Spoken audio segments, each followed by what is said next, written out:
한국으로 이민을 왔던 한 독일 여성, 1년에 한 번 열린다는 축제 때문에 일본을 가게 되었다고 합니다. 하지만 이 독일 여성은 일본에서 한국과 너무나 비교되는 일들을 경험하게 되었다고 하는데요.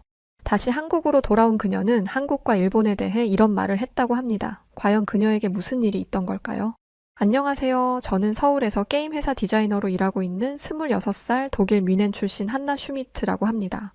독일 대학에서 게임 디자인 전공을 하고 독일 게임 회사에서도 1년간 일하다가 한국으로 들어와서 입사한 지 1년 차가 되었네요. 평소 한국의 게임 레전드 프로게이머인 페이커를 좋아해서 한국에 있는 회사에 입사하게 되었습니다. 제가 좋아하는 게임의 새로운 트렌드를 접하기 위해 그리고 더 넓은 시야와 경험을 쌓고자 기회를 엿보고 있었습니다. 마침 그 기회가 와서 일본을 방문하게 됩니다. 저는 1년에 2번 열린다는 코미케 축제에 참가하기 위해 인천공항을 통해 일본으로 출국했어요. 일본은 코스프레로 유명하죠. 코스프레 오타쿠들의 놀이터이며 세계 최대의 서브컬처 동호인들의 축제가 바로 코미케라고 합니다. 만화, 애니메이션, 게임, 코스프레 등 동호인과 기업이 출품하여 서로 교류하는 장이죠. 전 평소 일본 애니메이션도 정말 좋아해서 이번 기회에 꼭 참가하고 싶었거든요. 회사에 연차를 내고 왔답니다. 일본행 비행기를 타기 위해 공항에 도착했을 때부터 정말 설레더라고요. 첫 일본 여행이라 그런지 비행기 타는 것도 다 특별하게 느껴졌어요. 그런데 막상 일본 항공에 탑승하고 나니까 좀 달랐습니다. 비행기에 오르자마자 승무원들이 인사를 하시는데 뭔가 너무 딱딱하고 형식적인 느낌이 들었어요. 한국 항공사를 탈 때는 친근하고 자연스러운 느낌이었는데 일본 항공은 너무 정형화된 서비스를 제공하는 것 같았죠. 기내식도 괜찮을 거라 기대했는데 생각보다 실망스러웠어요. 일본 항공사니까 일본 특유의 세심함이 있을 줄 알았는데 기내식은 너무 평범했고 양도 적었습니다. 심지어 제가 특별식을 신청했다고 했는데 확인이 안 됐다면서 일반식을 주더라고요. 승무원들도 영어가 잘 안 통해서 의사소통이 좀 어려웠어요. 간단한 요청을 할 때도 계속 일본어로 대답하셔서 당황스러웠죠. 영어를 한다는 승무원이 오긴 했지만 전혀 알아들을 수 없는 영어 발음이었죠. 알고 보니 일본인은 특유의 발음 때문에 영어 발음이 쉽지 않다고 하더라고요. 한국 항공사는 보통 영어나 중국어, 일본어 등 다양한 언어로 소통이 가능한데 말이에요. 비행기가 이륙하고 나서도 안내방송이 거의 일본어로만 나와서 답답했어요. 중요한 안내사항도 영어로는 짧게 하고 일본어로만 자세히 설명하더라고요. 외국인 승객을 많이 고려하지 않는다는 느낌을 받았습니다. 기내 엔터테인먼트도 한국 항공사에 비해 많이 부족했어요. 최신 영화나 드라마가 별로 없었고 대부분 일본 컨텐츠 위주였죠. 게다가 제 좌석의 화면이 좀 흐릿했는데도 승무원분들이 별다른 도움을 주지 않으셨어요. 2시간 30분의 비행시간 동안 저는 계속 한국 항공사와 비교하게 됐습니다. 평소에 당연하게 느꼈던 것들이 사실은 정말 특별한 서비스였다는 걸 깨달았죠. 그래도 곧 도쿄에 도착한다는 생각에 설렘이 더 컸어요. 비행기가 나리타 공항에 착륙하고 입국 심사를 마치자마자 저는 도쿄 시내로 가기 위해 공항 철도를 찾아 나섰어요. 그런데 웬걸 안내표 지판이 너무 복잡하게 되어 있어서 어디로 가야 할지 몰라 한참을 헤맸습니다. 한국처럼 도심공항 터미널도 없고 사전 체크인 시설도 찾아볼 수 없더라고요. 게다가 공항철도 탑승구를 찾는 것도 쉽지 않았어요. 안내 데스크를 찾아갔는데 영어로 물어봐도 제대로 된 답변을 받기가 어려웠습니다. 짐이 무거워서 카트를 이용하려고 했는데 카트를 반납할 곳이 철도역 입구에 없어서 다시 공항 터미널로 돌아가야 했어요. 왕복 10분 정도를 낭비했죠. 한국이었으면 카트 반납소가 곳곳에 있었을 텐데 말이에요. 공항철도 표를 사는 것도 일이더라고요. 자동 발매기가 있긴 한데 영어 안내가 부족해서 어떤 버튼을 눌러야 할지 한참을 고민했습니다. 결국 창구에 줄을 서서 표를 샀는데 대기 시간이 15분이나 걸렸어요. 플랫폼에 도착해서도 당황스러운 일이 있었습니다. 한국처럼 자동 개찰구가 없어서 직원이 일일이 표를 확인하더라고요. 그래서 줄이 길게 늘어서 있었죠. 거기다 에스컬레이터도 고장 나 있어서 무거운 캐리어를 들고 계단을 올라가야 했어요. 기차를 기다리면서 보니 열차 시간표도 한국만큼 정확하지 않았어요. 도착 예정 시간보다 5분 정도 늦게 도착했는데도 특별한 안내방송이 없더라고요. 승객들도 그냥 당연하다는 듯이 기다리고 있었습니다. 한국은 늦어지면 바로 안내가 나오는데 말이죠. 열차에 탑승하고 보니 좌석도 불편했어요. 캐리어를 둘 공간이 부족해서 통로에 세워두다 보니 다른 승객들이 지나다니기 불편해 보였죠. 한국의 공항철도는 짐을 위한 공간이 따로 있었는데 말이에요. 차내 안내방송도 일본어로만 나와서 제가 어디서 내려야 하는지 계속 지도를 확인해야 했어요. 와이파이도 안 되니까 인터넷으로 실시간 위치 확인도 못하고요. 한국이 와이파이 천국이라는 것을 다시 한번 느끼면서 벌써 한국이 그립기 시작했어요. 다행히 옆자리 일본 할머니께서 친절하게 알려주셔서 무사히 내릴 수 있었습니다. 역에 도착해서 개찰구를 나올 때도 복잡했어요. 표를 직원에게 건네주고 확인받는 과정이 필요했거든요. 한국처럼 간단히 카드만 찍고 나오면 될 텐데 또다시 줄을 서서 기다려야 했습니다. 일본은 아직도 아날로그를 선호하는 것인가 하는 생각이 들었죠. 마지막으로 역사를 나오면서 화장실을 찾았는데 이것도 쉽지 않더라고요. 안내 표지판도 찾기 어려웠고 화장실도 생각보다 깨끗하지 않았어요. 한국 지하철역에 깔끔한 화장실이 그리워졌죠. 짐을 들고 시부야역으로 향하는 길에 저는 도쿄 지하철을 처음 경험하게 됐어요. 시부야역에서 숙소 근처 역까지 가야 했는데 노선도를 보자마자 눈앞이 캄캄해졌습니다. 복잡하게 얽힌 노선들이 거미줄처럼 펼쳐져 있었고 호선별로 운영하는 회사도 달라서 표도 따로 구매해야 했어요. 한국에서는 교통카드 하나로 모든 걸 해결할 수 있었는데 말이죠. 교통카드 한 장으로 익숙해져 있던 저에겐 여간 불편한 게 아니었어요. 역무원에게 물어보려고 했지만 영어로 소통이 잘 안 돼서 결국 구글맵을 켰어요. 그런데 지하철 안에서는 인터넷이 안 터지는 거예요. 한국처럼 지하철 와이파이도 없고 데이터도 잘 안 잡히더라고요. 환승을 위해 다른 노선으로 갈 때는 더 큰 충격을 받았습니다. 일단 역사 밖으로 완전히 나가야 했어요. 한국처럼 역사 안에서 편하게 환승하는 게 아니라 밖으로 나가서 다른 출구로 들어가야 했죠. 무거운 캐리어를 끌고 이동하는데 정말 힘들었어요. 표를 새로 사려고 자동 발매기 앞에 섰는데 이것도 일본어로만 되어 있어서 또 다시 애를 먹었습니다. 주변 사람들한테 도움을 청하고 싶었지만 다들 바쁘게 자기 갈 길 가느라 눈도 마주치지 않더라고요. 플랫폼에 도착해서 열차를 기다리는데 안내판이 전부 일본어였어요. 몇 분 뒤에 열차가 오는지 어느 방향으로 가는 건지 파악하기가 너무 어려웠습니다. 한국처럼 다국어 서비스가 없어서 당황스러웠죠. 열차에 탑승하고 나서도 문제였어요. 차내 안내방송이 일본어로만 나와서 제가 어디서 내려야 하는지 계속 긴장하고 있어야 했거든요.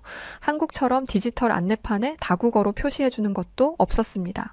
내릴 역을 놓칠까봐 계속 지도를 확인하면서 가는데 그러다가 핸드폰 배터리가 15%밖에 안 남은 거예요. 한국처럼 지하철 내에 충전기도 없고 편의점에서 보조 배터리를 빌릴 수도 없었죠. 중간에 열차가 갑자기 멈춰 섰는데 지연 안내방송도 일본어로만 나와서 뭐가 문제인지 알 수가 없었어요. 옆자리 승객한테 물어보려고 했지만 다들 조용히 핸드폰만 보고 있어서 말을 걸기가 힘들더라고요.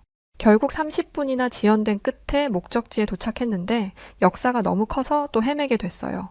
일본어로 된 안내판만 가득하고 영어 안내는 기본적인 것밖에 없어서 출구 찾기도 쉽지 않았습니다.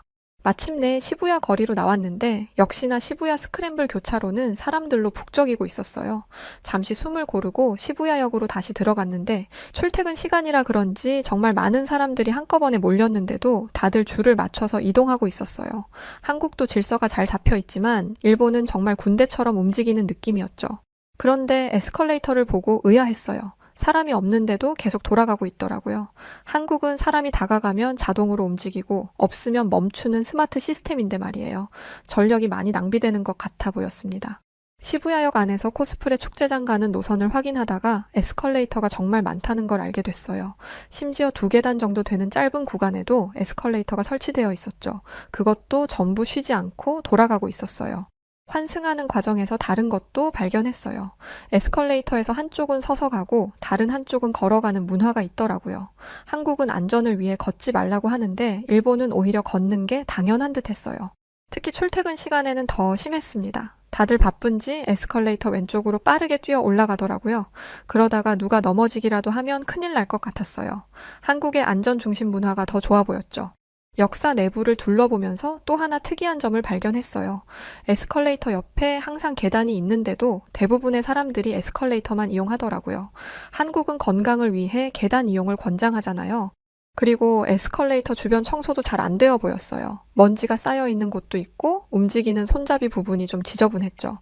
한국은 수시로 소독하고 깨끗이 관리하는데 말이에요.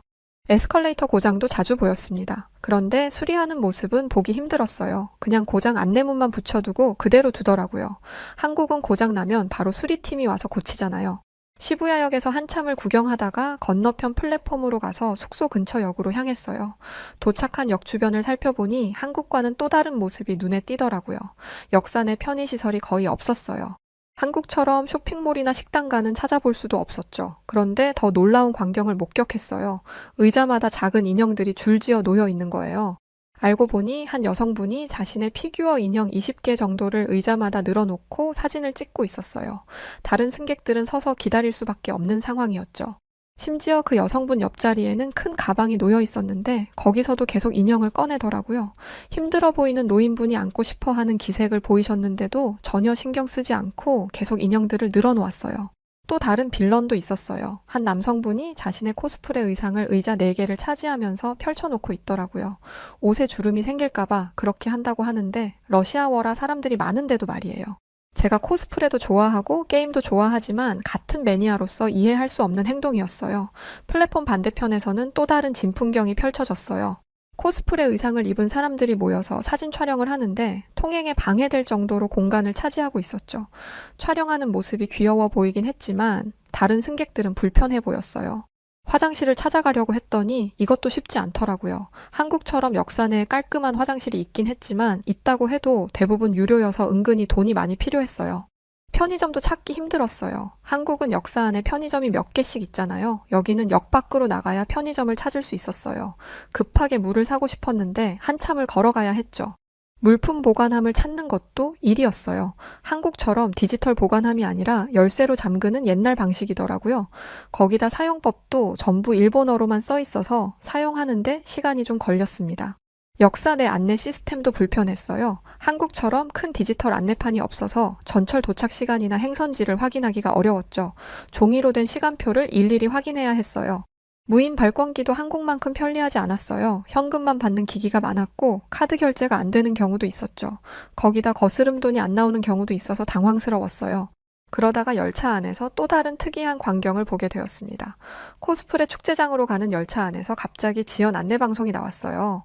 일본어로만 나와서 무슨 말인지 이해하기 어려웠지만 옆자리 일본 학생이 20분 정도 지연된다고 알려줬습니다. 축제 시작 시간에 늦을까봐 조마조마했어요. 일정표를 확인해보니 개막식 참가 등록이 30분 후에 마감이더라고요. 한국이었으면 실시간으로 지연 시간을 알려주고 다른 경로를 안내해줬을 텐데 말이에요. 10분 정도 기다리다가 열차가 겨우 움직이기 시작했어요. 그런데 몇 정거장 가지 않아서 또다시 멈추더라고요. 이번에는 건널목 사고 때문이라고 했죠. 일본어 안내방송만 나오니까 외국인들은 다들 어리둥절한 표정이었어요. 결국 30분이나 지연되는 바람에 축제장에 늦게 도착했어요. 다행히 등록 시간을 30분 연장했다고 하더라고요. 하지만 일본 지하철의 정시 운행이 생각보다 안 좋다는 걸 실감했죠. 환승역에서는 또 다른 문제가 있었어요. 안내표 지판이 너무 복잡해서 어느 쪽으로 가야 할지 몰라 헤매게 됐거든요. 역무원을 찾아봤지만 쉽게 찾을 수 없었고 물어볼 수 있는 안내소도 없었습니다. 결국 구글 맵을 켰는데 지하라서 위치가 제대로 잡히지 않았어요. 와이파이도 안 되고 데이터도 잘 안 터지니까 길 찾기가 더 어려웠죠. 한국처럼 역사 내 무료 와이파이도 없어서 답답했어요.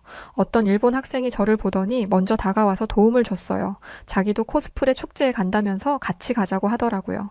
그 친구 덕분에 겨우 길을 찾을 수 있었죠. 환승하는 과정에서 그 학생이 알려준 팁이 있었어요. 도쿄 지하철은 회사가 여러 개라서 노선마다 표를 따로 구매해야 한다는 거였죠. IC 카드를 사용하면 조금 더 편하다고 하더라고요. 그렇게 이동하면서 일본 지하철의 현실을 더 자세히 알게 되었죠. 한국에서 출발하기 전 축제에 참가한다는 것을 SNS에 올렸더니 자신을 일본인 참가자 미코라고 소개하면서 DM을 보내왔어요. 함께 축제를 즐기자는 게 이유였어요. 전 혼자였고 일본도 처음이었기에 일본인 미코와의 동행이 설렘으로 가득 차 있었어요. 축제장에 도착하자마자 저는 일본, 중국, 대만 등 여러 나라에서 온 코스프레 참가자들을 만났어요. 참가자들과 인사하면서 미코를 찾기 시작했죠. 하지만 축제장에서 미코를 만났을 때 설렘이 불쾌감으로 변해갔죠. 미코는 저의 의상을 보자마자 미묘한 표정을 지었죠. 한국은 이렇게 해석하는구나. 한국에서 오지만 독일인이라기에 다르게 해석할 줄 알았는데 미코의 말투에는 은근한 비아냥이 묻어 있었어요. 원작과는 느낌이 좀 많이 다르네요. 저는 얼굴이 화끈거리는 것을 느꼈어요. 몇 달간 공들여 만든 의상이었는데 미코의 한마디에 자신감이 무너져 내렸죠. 전 미코의 비아냥에 말 한마디 못하고 넋을 놓고 있었는데 미코가 계속 말을 이어갔어요. 한국 코스플레이어들은 항상 일본을 따라하면서도 제대로 이해하지 못하는 것 같아요. 독일인이라면서요. 따라할 거면 한국이 아니라 일본을 따라했어야죠. 라고 말한 뒤 다른 일본 참가자들과 일본어로 수군거렸어요. 저는 자세히 알아들을 순 없어도 내용은 어렴풋이 알 수 있었죠. 하지만 축제가 진행되면서 상황은 달라지기 시작했어요. 특히 저의 의상에 관심을 보이는 다른 참가자들이 늘어났고, 특히 제가 추가한 창의적인 디테일들이 주목을 받았어요. 와, 이런 해석도 가능하군요. 원작의 분위기를 유지하면서도 새로운 시각을 더했네요. 여기저기서 다른 참가자들이 제 의상을 칭찬하기 시작했죠. 코스튬 의상들은 정형화되지 않은 자신만의 시각이 필요한 거였어요. 저는 게임 디자이너로서 경험을 살려 독창적인 요소를 가미한 거였죠. 이 축제는 코스플레이어로서 정답이 없는 오로지 축제를 즐기는 게 그 의의가 있는데 말이죠. 저도 그때서야 깨달았어요. 전 다시 자신감을 되찾았죠. 그때 미코를 돌아보며 말했어요. 미코의 의상은 창의성이 없어 보이는데요. 무조건 따라만 하면 안 되죠. 라고 했더니 머쓱한지 슬며시 빠져서 다른 곳으로 향했어요. 저는 다른 참가자들과 대화를 나누며 한국을 소개했고, 한국도 다양하게 즐기고 있다고 이야기했어요. 어느 한 외국인 참가자와 대화를 하며 공항에서 여기까지 오면서 지하철이 힘들었단 이야기가 나왔는데, 저와 같은 불편함으로 힘들었다고 해요. 다들 한국의 지하철 시스템에 대해 궁금해 하더라고요. 특히 무료 와이파이와 편리한 환승 시스템에 대해 많이 물어봤습니다. 한 스웨덴 출신 참가자는 도쿄에 살면서 한국 여행을 자주 다녀왔다고 하더라고요. 서울 지하철역의 쇼핑몰과 편의시설이 너무 부럽다고 했어요. 특히 지하철 역사 안에서 쇼핑과 식사가 한 번에 해결되는 게 정말 편했다고 하더라고요. 대화를 하던 참가자들이 한국에 더 관심을 보이기 시작했어요. 한국의 지하철에서 이런 일이 거의 없다고 하니까 놀라워 하더라고요. 질서의식이 잘 잡혀 있다면서 부러워했죠. 대만에서 온 참가자는 한국 지하철의 편의시설을 직접 경험해봤다고 해요. 특히 지하철 역사 안에 있는 문화 공간이 인상적이었다고 하더라고요. 도서관도 있고 작은 공연장도 있어서 신기했다고 했어요. 홍콩에서 온 친구는 한국 지하철의 안전시설이 가장 인상적이었다고 했어요. 스크린 도어가 모든 역에 설치되어 있고 비상구도 잘 표시되어 있어서 안심이 된다고 하더라고요. 심지어 싱가포르에서 온 참가자는 한국의 지하철 앱을 보여주면서 자랑하더라고요. 실시간으로 열차 위치를 확인할 수 있고 혼잡도까지 알 수 있어서 너무 편리하다고 했죠. 축제장에서 만난 태국 관광객도 한국 지하철역의 화장실이 호텔 화장실처럼 깨끗하다면서 놀라워했어요. 공공시설인데도 이렇게 깨끗하게 관리되는 게 대단하다고 하더라고요. 코미케 축제가 한국 지하철 찬양 축제로 변한 듯한 느낌이 들었죠. 독일인이지만 한국에 대해 소개하면서 내심 뿌듯했어요. 그렇게 이야기를 나누다 보니 벌써 저녁이 되었어요. 축제장을 나와 도쿄 야경을 구경하기로 했어요. 축제에서 만난 일본에서 사는 스웨덴, 홍콩 친구들과 같이 다니기로 했는데 늦은 시간이라 지하철 이용이 좀 걱정되더라고요. 도쿄타워를 구경하고 돌아오는 길에 지하철역으로 향했는데 한국과는 또 다른 모습이 보였어요. 일단 늦은 시간인데도 에스컬레이터가 전부 돌아가고 있었어요. 사람이 거의 없는데도 말이죠. 역사 내부는 생각보다 어두웠어요. 한국처럼 밝은 조명이 아니라서 좀 무서웠죠. 게다가 밤에는 역무원도 찾기 힘들어서 더 불안했어요. CCTV도 많이 보이지 않았고요. 그런데 갑자기 큰 소리가 들렸어요. 중국인 축제 참가자였는지 자신의 코스프레 의상이 찢어졌다면서 소리를 지르고 있었거든요. 알고 보니 그 참가자가 사진을 찍겠다고 지하철 의자 위에 올라갔다가 넘어진 거였어요. 그 중국인 참가자가 계속해서 소리를 지르며 난동을 부리기 시작했어요. 역무원들이 와서 제지하려고 했는데 오히려 더 큰 소리로 소리를 지르면서 자기 나라에서는 이렇게 해도 된다고 하더라고요. 뭘 쳐다보냐? 이렇게 해놓으니까 넘어지지. 내 옷 어떻게 책임질 거냐? 라며 역무원에게 소리를 질러댔죠. 결국 역무원들이 경찰을 불렀고 그 참가자는 다른 중국인 참가자들과 같이 소동을 피우다가 함께 경찰들에게 인계되었죠. 근처 일본인들은 무표정한 얼굴로 그 상황을 지켜보더라고요. 그때 스웨덴 친구가 마지막 차를 놓치면 큰일 난다고 하더라고요. 한국은 막차를 놓쳐도 올빼미 버스나 야간 버스가 있는데 도쿄는 그런 게 없다고 해요. 택시비도 너무 비싸서 부담된다고 하더라고요. 플랫폼에서 전철을 기다리는데 환기가 잘 안 되는 것 같았어요. 낮에는 몰랐는데 사람이 적으니까 역사 내 공기가 답답하단 게 더 잘 느껴지더라고요.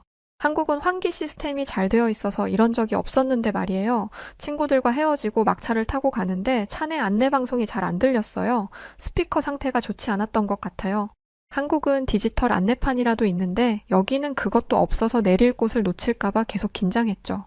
열차 안은 생각보다 깨끗했는데 의자 상태가 좀 낡아 보였어요. 시트가 해져 있는 곳도 있고 손잡이도 낡은 게 많더라고요. 한국은 주기적으로 교체하는 것 같은데 여기는 그런 게 잘 안 보였어요. 숙소 근처 역에 도착하니 벌써 문을 닫은 상점들이 많았어요. 한국은 역사 안에 24시간 편의점이라도 있는데 여기는 그마저도 없어서 불편하더라고요. 늦은 시간이라 역사 내 화장실을 찾았는데 문이 잠겨 있었어요. 결국 근처 패밀리 레스토랑까지 가서 화장실을 이용해야 했죠. 그때 한국 지하철역에 24시간 개방 화장실이 새삼 그립더라고요. 다음 날 아침 도쿄 시내를 더 둘러보기 위해 아침 일찍 숙소를 나섰어요. 하루 종일 지하철을 타면서 도쿄를 구경했는데 이제는 한국의 지하철이 얼마나 편리한지 더 실감나더라고요. 특히 아침 출근 시간에 도쿄 지하철을 타보니 더 큰 차이를 느꼈어요. 사람이 너무 많아서 숨쉬기도 힘들었는데 냉방도 제대로 안 되는 것 같았어요. 한국은 혼잡할 때 임시 열차를 더 투입하는데 여기는 그런 게 없었죠. 역사마다 노선도를 찾기도 힘들었어요. 한국은 디지털 안내판에서 쉽게 경로를 찾을 수 있는데 여기는 종이로 된 노선도만 있어서 불편했죠. 거기다 외국어 안내도 부족해서 계속 헤매게 됐어요. 신주쿠역에서는 더 놀라운 걸 발견했어요. 개찰구를 지나려는데 갑자기 IC카드가 안 되는 거예요. 알고 보니 철도 회사가 달라서 새로 표를 사야 한다고 하더라고요. 한국은 교통카드 하나로 다 해결되는데 말이죠. 점심시간에 역사 안에서 식사를 하려고 했는데 앉을 곳이 없었어요. 한국처럼 푸드코드나 벤치가 없어서 결국 서서 먹어야 했죠. 휴대폰 충전할 곳도 없어서 배터리 걱정도 됐고요. 도쿄 근교로 나가보려고 했는데 표 구매가 너무 복잡하더라고요. 자동 발매기도 일본어만 되어 있어서 결국 창구에 가서 줄을 서야 했어요. 한국은 앱으로 간단히 살 수 있는데 말이에요. 오후에는 비가 왔는데 우산을 들고 지하철을 타려니 더 불편했어요. 한국은 우산 빗물 제거기나 비닐 포장기가 있는데 여기는 그런 게 없어서 바닥이 다 젖더라고요. 저녁에는 긴자 쪽으로 가봤는데 역사에서 길을 잃어버렸어요. 한국처럼 출구마다 주요 건물이나 관광지가 표시된 안내도 없어서 한참을 헤맸죠. 물어볼 역무원도 찾기 힘들었고요. 결국 하루 종일 도쿄 지하철을 타면서 한국의 발전된 시스템이 새삼 대단하게 느껴졌어요. 특히 역사 내 편의시설이나 안내 시스템은 정말 큰 차이가 났죠. 귀국을 하루 앞두고 아키하바라에 도착했어요. 마지막으로 일본 오타쿠 문화의 성지를 구경하고 싶었거든요. 역시나 아키하바라 역도 다른 도쿄 지하철역과 비슷하게 불편했어요. 한국에서 코스프레 축제가 열리는 코엑스나 서울역은 지하철역과 바로 연결되어 있어서 편한데 아키하바라는 역에서 나와서 한참을 걸어가야 했어요. 게다가 짐 보관함도 찾기 힘들어서 큰 가방을 들고 다녀야 했죠. 축제장에서 만난 친구들과 다시 만나 이야기를 나눴는데 한국에 방문한 적이 있는 스웨덴 친구도 한국의 코스프레 행사가 더 편리하다고 하더라고요. 한국은 지하철역 안에 환복실이나 메이크업실까지 있는데 여기는 그런 시설이 전혀 없었거든요. 특히 코미월드 같은 한국 코스프레 행사장은 지하철역과 완전히 연결되어 있어서 날씨 걱정 없이 편하게 다닐 수 있다고 했어요. 반면 일본은 야외 행사가 많아서 비가 오면 의상이 망가질까 걱정된다고 하더라고요. 마지막으로 나리타 공항으로 가는 길에 일본 지하철의 현실을 다시 한번 실감했어요. 공항행 전철이 지연된다는 안내방송이 나왔는데 역시나 일본어로만 나와서 당황스러웠죠. 다행히 비행기 시간에 맞춰서 공항에 도착했고 귀국 수속을 마쳤어요. 비행기 안에서 이번 여행을 정리해보니 한국의 대중교통 시스템이 얼마나 발전했는지 새삼 실감하게 됐습니다. 한국에 도착하자마자 공항 철도를 탔는데 깨끗한 시설과 친절한 안내방송 그리고 무료 와이파이까지 모든 게 너무 편했어요. 서울역에 도착해서는 지하철을 갈아탔는데 역사 안에서 편하게 환승하고 쇼핑도 할 수 있어서 좋더라고요. 결국 저는 일본의 코스프레 문화는 좋았지만 교통시설만큼은 한국이 훨씬 앞서 있다는 걸 직접 경험하게 됐어요. 특히 지하철 역사의 편의시설이나 안내 시스템은 비교가 안 될 정도로 차이가 났죠. 이번 여행은 제가 평소에 당연하게 여겼던 것들이 사실은 정말 편리하고 발전된 시스템이었다는 걸 깨닫게 해준 소중한 경험이었습니다. 한국에 살면서 편리함이 몸에 배었지만 독일도 만만치 않게 대중교통이 불편합니다. 대중교통 지연은 흔하게 경험할 수 있습니다. 주말에는 사람들의 이동량이 많아 지연되는 경우가 많거나 때로는 취소되기도 합니다. 독일에 살 때는 그러려니 하고 살았지만 배차 간격도 짧고 제 시간에 따박따박 오는 서울 지하철과 비교했을 때 답답하기 그지 없습니다. 언젠간 한국 생활을 접고 부모님이 계신 친구들이 있는 독일로 가서 생활할 날이 올지도 모르겠지만 미리 생각하지 않고 한국에서의 빠르고 편리한 문화를 한껏 즐겨보려 합니다. 아마 한국에서 정착하고 살지도 모를 일이지요. 저는 한국에 살면서 그 편리함이 너무 익숙해져 버린 것 같아요. 발전된 시스템과 빨리빨리 문화가 단순한 속도가 아닌 열정과 에너지로 가득한 한국만의 특별한 리듬이라는 걸 저도 이미 알고 있었던 걸까요? 저의 발걸음에는 짧았지만 답답했던 여행을 뒤로하고 제가 살던 한국을 다시 찾는 발걸음이 가벼웠습니다. 가끔 TV에서 외국인 연예인들도 TV에 나와서 이야기하는 것을 들어보면 본인들 나라로 돌아가기 싫은 이유가 인터넷, 와이파이가 느리고 당일 택배 배송은 상상도 못하며 대기 시간이 너무 길어서 기다리면 퇴근 시간이 되어서 직원이 퇴근해서 다음날 다시 가야 한다고 할 정도라고 하니 한국이 그만큼 살기는 정말 최고라는 건 명백한 사실 같아요. 일본에서 한국으로 돌아왔을 땐 마치 사이다를 마신 기분처럼 정말 시원했습니다. 빠른 인터넷, 편리한 생활시설, 일본에 있으면서 답답해 죽는 줄 알았네요. 가끔 어느 식당을 가면 어르신들이 이런 말을 들을 때가 있어요. 해외 어디를 가봐도 한국처럼 잘 되어 있는 나라가 없더라 하는 말씀들이요. 저는 독일인이지만 이 말에 100번 공감합니다. 호주 정부 관광청에서 한 일본인들과 실갱이를 벌이고 있는 한 호주 여성이 보입니다. 그녀는 한국을 언급하며 일본인들의 기를 팍 죽이는 듯한 행동을 하고 있는데요. 과연 무슨 일이 있던 걸까요? 안녕하세요. 저는 호주 정부 관광청에서 일하고 있는 35살 사라 존스입니다. 사실 관광청에서 일하는 게 제 꿈은 아니었어요. 원래는 세계를 자유롭게 오고 가며 여행을 하는 여행가가 되고 싶었지만 현실적인 어려움으로 인해 여행사에서 일을 하게 됐죠. 뭐 어쩌겠어요. 하고 싶은 일만 하면서 살 수는 없잖아요. 딱히 하고 싶었던 일은 아니었지만 여행사에서 일했던 시간들은 좋은 기억으로 남아 있습니다. 여행사에서 일을 하지 않았더라면 절대 보지 않았을 나라의 사람들도 많이 만났고 좋은 추억들도 쌓았거든요. 하지만 누구나 그렇듯 제가 일을 했던 여행사에도 진상이 있었어요. 그리고 그 진상들의 실체는 일을 시작한 지 얼마 되지 않아서 알게 됐죠. 출근 3일째가 되던 날, 한 무리의 사람들이 여행사 쪽으로 오더라고요. 그러자 제 옆에 있던 선배 한 명이 숨을 크게 내쉬면서 말했습니다. 또 왔네, 또 왔어. 항상 웃는 얼굴로 손님들을 맞이하던 선배가 왜 이렇게까지 불편한 감정을 감추지 않는지 궁금하더라고요. 그리고 조금 무섭기도 했어요. 원래 맨날 웃던 사람이 갑자기 정색하면 무섭잖아요. 손님이 여행사 문을 열고 들어온 순간 선배는 여느 때와 같이 영업용 미소를 띠며 친절하게 인사했습니다. 안녕하세요. 무엇을 도와드릴까요? 편의를 위해 한국어로 번역을 했을 뿐 앞으로의 모든 이야기는 영어로 진행됐습니다. 선배의 인사를 들은 손님들은 자신들 나라의 언어로 뭐라 이야기를 했어요. 당시 저는 영어, 스페인어만 알았지 다른 나라의 언어에 대해서는 잘 알지 못했습니다. 그래서 그게 한국어인 줄 알았어요. 그래서 순간 선배가 한국 손님들은 다 괜찮다고 했는데 왜 이렇게 불편한 표정을 짓고 있는 거지? 라고 생각했죠. 제가 왜 손님들의 언어를 당연히 한국어라고 생각했냐면 저희 여행사에서 제공하는 아시아계 언어는 한국어밖에 없거든요. 다른 여행사라면 모르지만 저희 여행사는 아시아에서 오는 손님은 오로지 한국인들만 받겠다면서 과감하게 영어, 스페인어, 한국어로만 서비스를 진행했습니다. 그리고 이건 여행사 문 앞에 대문짝만 하게 적혀 있어요. 눈이 보이는 사람이라면 못 보고 지나칠 수가 없죠. 그리고 혹시 영어를 못 읽을까봐 한국어, 스페인 국기에 동그라미를 그린 아이콘도 함께 붙여놨습니다. 이렇게 철저하게 우리는 한국인만 받습니다를 공지해 놨으니 그 손님들이 한국인일 거라고 생각하는 게 무리는 아니죠.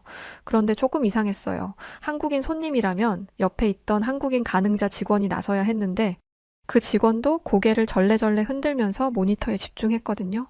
그 자리에 있던 직원들 모두가 정말 이 악물고 손님들 쪽은 보지 않고 있었어요. 걸리면 큰일 난다. 걸리면 큰일 난다. 모르는 척하자. 라는 생각이 제 귀에 들리는 것만 같았죠. 그런데 그 순간 손님들의 시선이 저에게 꽂혔습니다.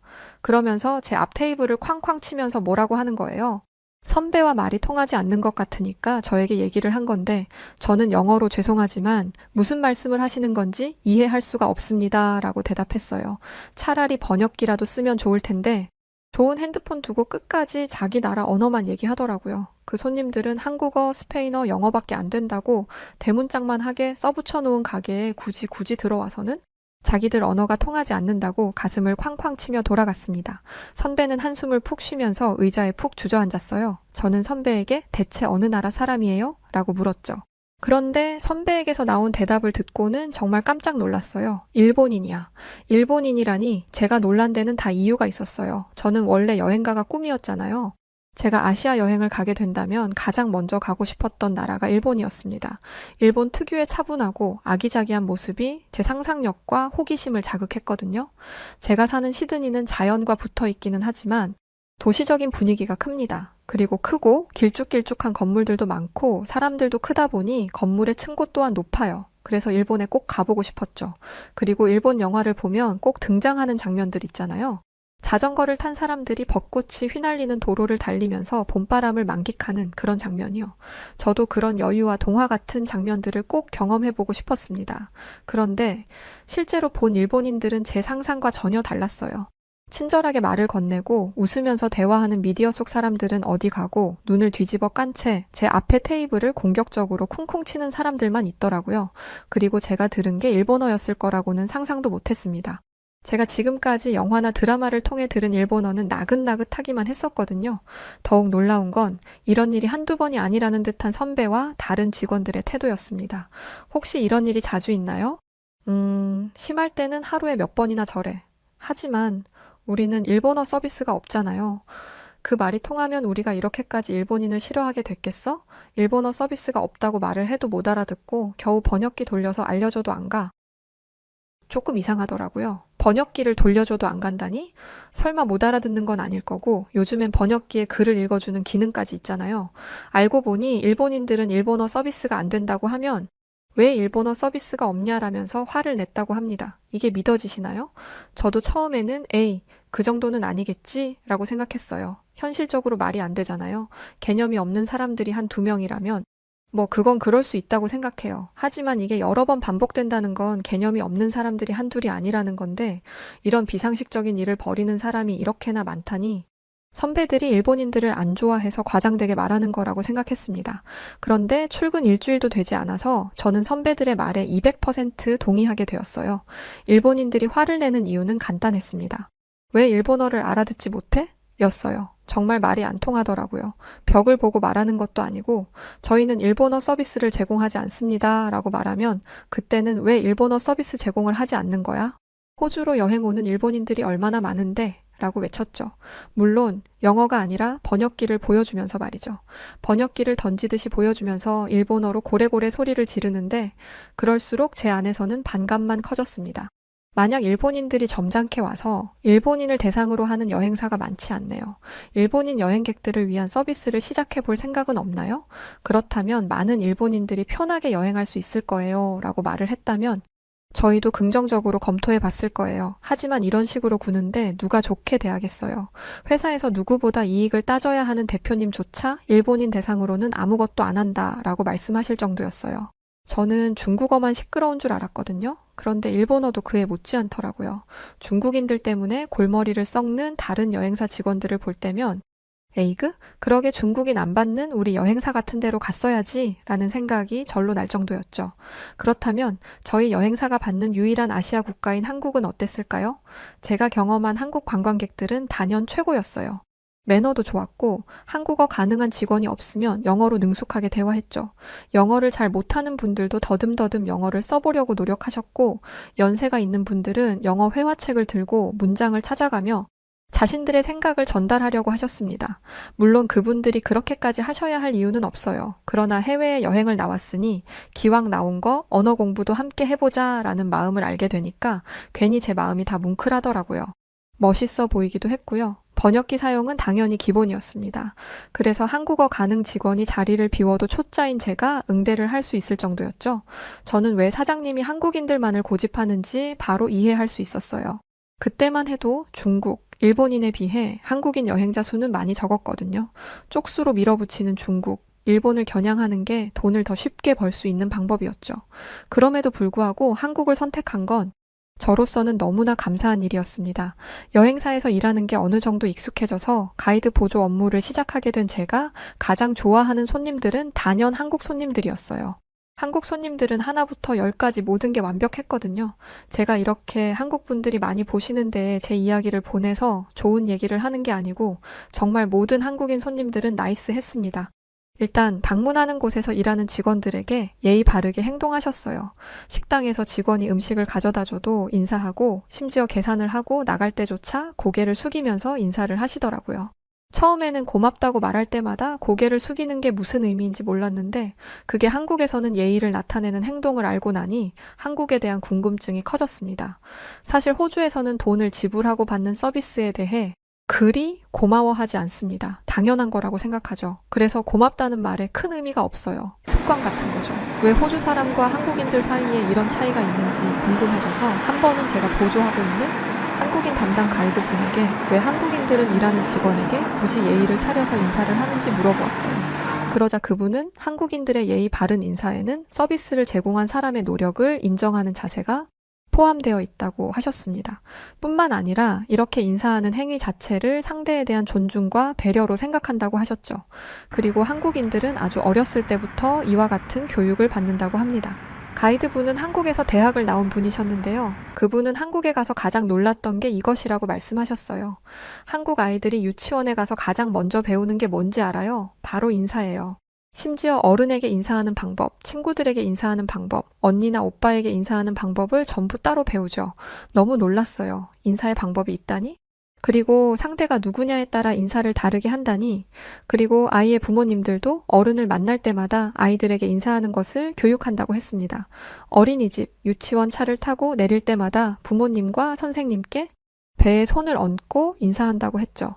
저는 이런 한국식 교육이 성인이 될 때까지 영향을 끼친다고 생각했어요. 인사는 곧 배려이고 인사를 어렸을 때부터 배웠으니 한국인들 몸에는 배려가 배어 있을 수밖에 없는 거죠. 저는 이런 차이점이 한국인과 다른 나라의 사람들의 수준 차이를 만든다고 생각했습니다. 특히 저희 여행사에서는 더더욱이요. 한국 사람들의 대부분은 영어를 잘했지만 그 중에서도 영어가 익숙지 않은 분들이 계셨어요. 하지만 그분들은 익숙지 않더라도 소통하기 위해 노력하셨죠. 왜냐하면 외국인 서버가 한국어를 모를 수도 있잖아요. 그런데 주변에 있는 일본인 관광객들은 아주 당당하게 일본어로 주문을 했습니다. 저는 여행사에서뿐만 아니라 일반적인 식당에서까지 이런 뻔뻔한 행동을 하는 모습에 경악을 금치 못했어요. 대체 왜 모든 사람들이 일본어를 할 수 있을 거라 생각하는지 아무리 노력해도 이해가 되지 않더라고요. 일본에 완전히 질려버린 저는 여행하고 싶은 나라 버킷리스트에서 일본을 완전히 지워버렸습니다. 저는 20대 초반에 일하던 여행사를 그만두고 느지막하게 입학한 대학을 졸업한 뒤 여러 일을 하다가 지금 소속되어 있는 관광청에 들어오게 되었어요. 그리고 그곳에서 호주로 워킹 홀리데이를 하러 오는 사람들의 관리를 담당하게 되었죠. 그리고 그 나라 중 하나가 일본이었습니다. 이미 워낙 오랜 시간이 지났던 터라 일본에 대한 감정이 어느 정도 희석된 게 있었고 아직도 그렇겠어? 라는 생각이 들었어요. 시간이 오래 흘렀다 보니 영어 공부에 관심이 없었던 일본인들도 영어의 필요성에 대해 알게 되었을 수도 있잖아요. 하지만 이것은 저만의 큰 착각이었습니다. 일본은 여전했어요. 예전에는 일본의 고택들이 전통을 드러내고 전통을 지키려 유지하는 일본이 멋있어 보였는데 일본에 직접 와서 보니까 고집으로 밖에 보이지 않더라고요. 영어요? 여전히 사태가 심각했습니다. 그래도 젊은 친구들은 좀 나을 줄 알았는데 전혀 아니었어요. 제가 여기까지 말하면 이렇게 생각하시는 분들도 계실 것 같은데요. 왜 일본에 가서 영어를 찾아? 호주에서 일본어 하던 일본인을 욕하는 것과 다를 바 없잖아? 맞아요. 그 나라에 가면 최대한 그 나라의 말을 할 수 있도록 노력해야죠. 하지만 앞서 말씀드렸듯 제가 소속된 곳은 호주의 정부 관광청이었으며 제가 맡은 일은 워킹 홀리데이 프로젝트 매니저였어요. 즉 호주로 워킹 홀리데이를 오려고 하는 일본인들을 상대하기 위해 일본을 간 것이었죠. 그렇다는 건 영어를 사용할 줄 아는 일본인들을 만나야 하는 상황이었다는 것입니다. 다시 앞으로 돌아가서 일본의 상황은 예전과 비슷했습니다. 심지어 해외 미디어를 더 많이 접했을 일본의 젊은 층들마저도 영어를 못하더라고요. 영어 실력이 부족하다 수준이 아니라 영어를 아예 못했습니다. 한마디도 못하고 도망치는 사람들도 많았죠. 그 와중에 저는 영어를 못해요라는 말은 열심히 배웠는지 제가 가까이만 가려고 하면 저 말만 하고 도망치듯 사라지더라고요. 물론 일반인들이 다니는 곳에서 이러는 건 이해했어요. 하지만 워킹 홀리데이를 가려고 준비하는 사람들의 영어 실력이 형편없으면 안 되잖아요. 물론 영어를 현지인처럼 유창하게 하는 사람들만 워킹 홀리데이를 올 수 있는 건 아니에요. 영어를 잘하는 사람들보다 할 수 있는 일이 제한되기는 하지만요. 그래도 이 사람들은 적어도 기본적인 의사소통은 됩니다. 안 되면 준비를 해서 오고요. 그런데 제가 직접 가서 본 워킹 홀리데이를 준비하는 일본인들은 아니었어요. 정말 과장 하나도 안 하고 다들 어떻게든 되겠지라는 생각을 하더라고요. 게다가 거기도 일본어 하는 사람 있겠죠 라는 말을 하는 사람까지 있었습니다. 이 사람들이 하는 말은 15년 전의 일이에요. 제가 여행사에서 일할 때만 해도 호주나 다른 나라로 여행하는 일본인들이 정말 많았습니다. 아시안 하면 일본인 아니면 중국인일 정도였고 아시안을 보면 곤니찌와 라는 인사를 가장 먼저 했을 정도니까요. 하지만 이건 벌써 10년이 넘은 얘기예요. 요즘에 여행을 가장 많이 다니는 아시안들은 중국인과 한국인입니다. 하지만 아시안을 보면 하는 인사는 안녕하세요예요. 중국인 관광객들이 많은 이유는 인구가 많기 때문이고 인구 대비 관광객 수를 비교하면 한국인이 더 많지 않을까 생각합니다. 그런데 일본은 여기서 완전히 제외되었어요. 일본인들은 돈이 없어서 여행을 다니지 못합니다. 일본 엔화가 악세를 타면서 해외에 나가는 것 자체가 어려워졌죠. 제가 대학을 다닐 때만 해도 일본어를 공부하는 학생들도 있었고 일본어 강의도 있었는데 이번에 제가 다니던 대학으로 세미나를 가서 보니 일본어 학과는 완전히 사라졌더라고요. 제가 대학에 다닐 때만 해도 꽤 있었던 일본인 유학생들은 씨가 말랐고요. 이런 상황인데 어떻게 호주에 가서 일본어를 하는 사람을 찾겠어요?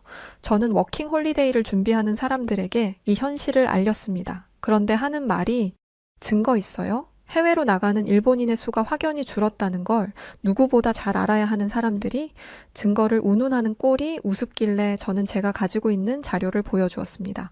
설마 이걸 쓸 일이 있겠어? 라고 생각하며 수집해온 자료가 도움이 되는 우스운 상황이 벌어진 거죠. 미국 사회에서 일본인의 존재감이 줄어들고 있다는 뉴스 기사입니다. 미국 내 일본의 영향력은 눈에 띄게 감소했고 일본을 위협으로 인식하는 비율은 80%에서 20%로 떨어진 지 오래고요. 하버드 대학의 경우 일본인 학생의 수가 한 자릿수로 줄었고 일본어 학습에 대한 관심도도 5분의 1 수준으로 내려갔습니다. 당연히 미국 대학에서 일본어를 가르치는 교수직이 줄어들었다는 거고요. 그랬더니 하는 말이 그건 미국이지 호주는 다를 거라는 거였어요. 저는 한숨을 푹 쉬었습니다. 일본인이 가장 많이 거주하고 방문했을 나라가 어디라고 생각하십니까? 단연 미국입니다. 그리고 미국은 어딜 가나 전 세계의 평균치를 나타내는 국가예요. 무엇보다 호주 상황은 다를 거라고 했죠? 저는 호주에서 나고 자란 호주 토박입니다. 호주에는 원래도 일본인이 별로 없었는데 지금은 더 없어요. 저는 여기서 끝내지 않았습니다. 대만의 한 기사입니다. 해외에 있는 일본인 관광객, 고객의 80%는 일본어로 의사소통을 하길 기대한다고 하죠. 그리고 이건 사회적인 문제로 인식되고 있어요. 그런데 일하러 온 사람마저 일본어로 의사소통하길 원한다? 고용주 입장에서 좀 생각하세요. 제가 대학 교수도 아니고 여기서 이런 걸 하나하나 설명할 의무는 없었어요. 그런데 너무 답답하더라고요. 저는 멍청하고 실없는 소리를 들으면 화가 나요. 그런데 일본인들은 일본의 국격이 있으니 천천히 말하면 알아들을 수 있을 거다라는 주장을 펼쳤습니다. 일본의 국격이라니 그게 언제적 일인가요? 저는 이 우물한 개구리들에게 현실을 알려주고 싶었습니다. 아직도 일본이 아시아의 넘버원이라고 생각하는 건데 아시아의 주류 국가는 한국이 된 지 오래입니다. 이 얘기를 하니까 미간이 움찔거리는 게 느껴지더라고요. 10여 년 전에도 한국인들은 유창한 영어 실력을 가지고 있었고 영어 실력이 부족하더라도 그것을 극복하려는 노력을 보여주었어요. 그리고 이런 노력을 통해 한국인들의 영어 실력은 더욱 상승했고 요즘엔 워킹 홀리데이로 호주를 찾는 한국인들 대부분이 원어민 수준의 영어를 구사한다는 겁니다. 게다가 그들은 한 번도 해외에 나와 본 적 없는 사람들이에요. 이 얘기를 하니까 자기들끼리 수근덕거리더라고요. 그러면서 분명 영어를 한마디도 못하는 사람들이 있을 거라고 얘기를 했습니다. 네, 그런 사람들도 있죠. 하지만 저희가 고용주들을 대상으로 조사한 데 따르면 한국인들은 언어의 장벽을 극복하기 위해 꾸준히 노력하고 있었습니다. 이런 모습이 고용주들에게 인식이 되니 고용주들은 영어를 못해도 한국인이라면 일단 뽑자라는 생각을 하게 되는 거죠. 그에 반해 일본인들은 어떤 인식인지 아십니까? 일본인들은 아직도 뭐가 뭔지 이해를 못하고 멀뚱히 저만 바라보고 있었어요. 저는 이제서야 일본인들의 이 답답하고 오만한 모습에 위기감을 느낀 이유를 제대로 밝히게 되었습니다. 저는 한 가지 뉴스를 보여주었는데요. 그 뉴스는 호주의 브리즈번의 무료 급식소에서 음식을 받아가고 있는 일본인들의 모습이었습니다. 워킹 홀리데이를 왔는데 일자리에서 모두 잘려 음식을 살 돈이 없어진 거죠. 요즘 무료 급식소를 방문하는 사람들 중 대부분은 일본인이라고 합니다. 이게 일본의 현실입니다. 호주 사람들이 일본의 국격을 판단하는 기준은 호주에 나와 있는 일본인의 모습이에요. 호주 사람들 입장에서 일본은 언어도 안 되면서 노력도 안 하는 직원입니다. 그에 반해 한국은 여기 보이시나요?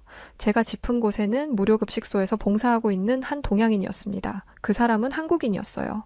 누구는 일자리 없어서 무료급식으로 생계를 전전하고 누구는 남의 땅에서 봉사활동을 하고 한국인들은 그 누구도 따라올 수 없는 성실함을 바탕으로 호주에서 인정을 받고 있을 뿐만 아니라 한국의 국격을 드높이고 있어요. 이런 한국인들도 언어의 장벽을 극복하기 위해 노력합니다. 그런데 당신은 대체 뭡니까? 제가 한 말에는 일말의 과장도 없었어요. 제가 한국을 더 좋아하기 때문에 한국을 일부러 좋게 말한 것도 아닙니다. 저는 일본에서 있는 워킹홀리데이 설명회를 마치면 한국으로 가게 될 예정이었습니다. 그래서 일본과 한국에서 온 사람들의 실상을 조사했었는데 그 결과 알게 된 것들이에요. 제 말에 거짓은 하나도 없었지만 제 앞에 있는 일본인들의 눈빛은 마치 저를 거짓말쟁이로 보는 듯 했습니다. 그때 20대 초반에 겪었던 일본인 관광객들이 생각났습니다. 독선적이고 거만했던 그 모습이 말이죠. 저는 더 이상 그곳에 남아있을 필요성을 못 느꼈고 설명회에서 나왔습니다. 그리고 일본인들에 대한 심사를 강화해야겠다고 생각했어요. 호주로 오는 사람들의 수가 워낙 많아졌다 보니 지금도 심사가 까다로운 편인데 더 까다롭게 해야겠다고 결정한 거죠. 앞서 언급했듯이 일본에서 온 사람들은 무료 급식소가 없으면 생활이 안 될 정도로 골칫덩어리거든요. 이러다가 불법 체류라도 할까 걱정될 정도입니다. 그러면서 대신 한국에서 오는 사람들에 대한 규제를 완화시킬 수 있는 가능성에 대해 고민하게 되었어요. 그리고 그런 생각을 하며 한국으로 가게 되었죠. 제가 간 곳은 한국 대학생들을 대상으로 하는 곳이었는데요. 대학을 휴학한 학생들이 워킹 홀리데이를 가고 싶다며 설명회를 들으러 온 것이었어요. 저는 그곳에서 왜 굳이 호주에서 일을 하고 싶은지 이유를 듣게 되었습니다. 그리고 학생들의 대답은 제게 깊은 영감을 주었어요. 저는 미국으로 유학을 가고 싶은데 미국 유학 비용을 마련해 줄 만큼 집안 사정이 좋지 않아요. 누군가는 미국 학비가 너무 비싸니 그냥 포기하라고 하지만 저는 포기하고 싶지 않습니다. 그래서 한국에서 기계차 자격증을 땄고 그 자격증을 가지고 호주에서 일하고 싶어요. 실제로 호주에서 이런 기술을 가지고 있다면 남들보다 훨씬 많은 돈을 벌 수 있습니다. 그 학생은 2년 동안 일을 하면 얼마를 벌 거고 그 중에서 생활비를 얼마나 써야 할지도 계산해 두었더라고요. 또 다른 학생은 이렇게 얘기했습니다. 새로운 경험을 하고 싶은데 저를 성장시킬 수 있을 만한 경험을 하고 싶어요. 외국에 나가서 혼자 살며 일을 하는 게 쉬운 일이 아닌 것을 알매도 불구하고 워킹 홀리데이를 가고 싶은 이유는 그 과정에서 제가 성장할 수 있을 거라고 생각하기 때문입니다. 정말 어린 학생이 어떻게 이런 생각을 하는지 제 어린 시절과 비교되면서 너무 부끄럽더라고요.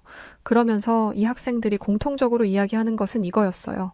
한국인이라는 이름표를 달고 해외에 나갔을 때 한국의 국격을 훼손하지 않도록 열심히 일하겠다는 것이었죠. 앞서 만났던 일본 사람들과는 차원이 다른 생각이었어요. 일본인들은 현재 일본의 경제 상황이 좋지 않으니 임금이 2배 이상이나 되는 호주로 가서 돈이나 벌 거라는 생각이었습니다. 돈이 목적이 되는 것 좋죠. 하지만 그들은 임금 2배에 꽂혀 있을 뿐 어떻게 해야 하는가에는 관심이 없었어요. 반면에 한국의 21살짜리 학생은 어떻게 해야 하는지 그 방법 또한 구체적으로 알아보고 공부했죠. 두 사람 중 누구에게 기회를 줄 것이냐고 묻는다면 당연히 한국 학생 아니겠어요? 게다가 한국 학생들은 조국의 국격에 대한 책임감을 가지고 있었습니다.